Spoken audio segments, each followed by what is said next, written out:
celebrate the memorial of Saint Francis de Sales, Bishop of Geneva, Switzerland, which is near France. He wasn't even able to spend much time in Geneva because it was taken over by Calvin during the Protestant Revolution there, and his successor Beza, so he wasn't able to reside there. He was exiled to Annecy in France, not too far from Geneva, but he was concerned about his diocese. And anyway, before he became bishop, he was studied law. He was very intelligent, very charming. His personality was extremely likable. So he made friends everywhere, and he had a very gentle personality, very amiable.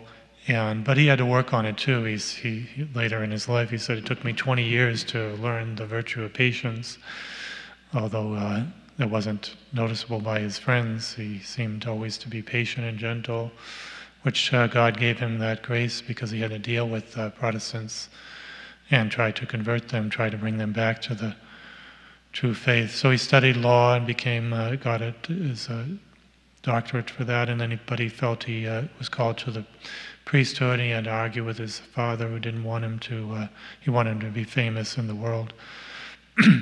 But he eventually convinced his father to let him go study for the priesthood in theology, and became a priest. And when he became a priest, he decided he should go into the territory of the Protestants in Geneva area, and his bishop gave him permission to go. So he spent 3 to 4 years there trying to evangelize the Protestants and bring them back. Many times he had doors slammed in his face and nobody would listen to him, and had to struggle very hard. He said, if they're going to slam the doors in my face, I'll get them under the door. So he made tracts to explain the faith and how Protestant faith was wrong.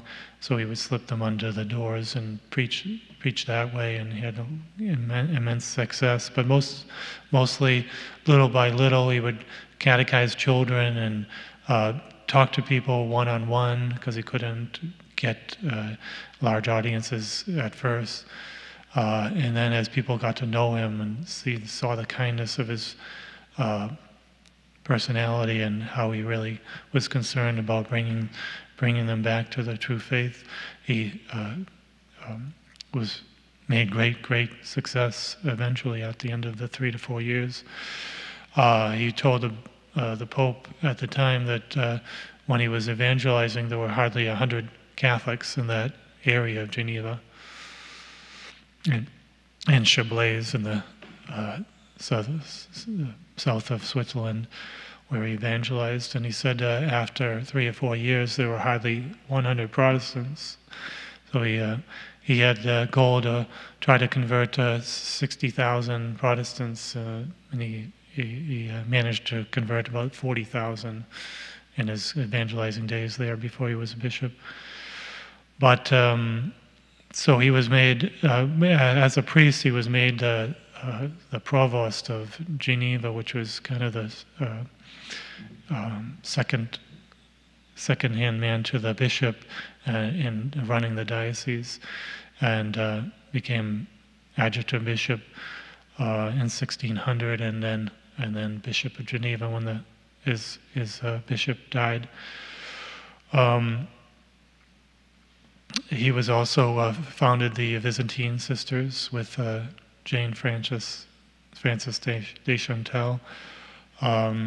Did a lot of writing. Of course, he had the famous book, Introduction to the Devout Life, where he spread the message that lay people too can become saints, and they're called to holiness. And so he had a lot of the modern ideas of today after Vatican II of how the lay people should be very much involved in the church, and also even at the ecumenical efforts to bring people to the faith.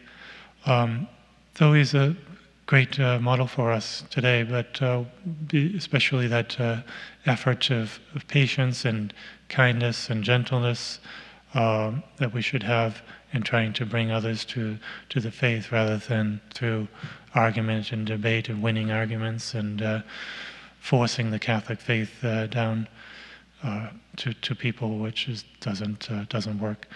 So we ask for his intercession to help us to have that amiability, that charity, and that true concern and zeal for the conversion of sinners.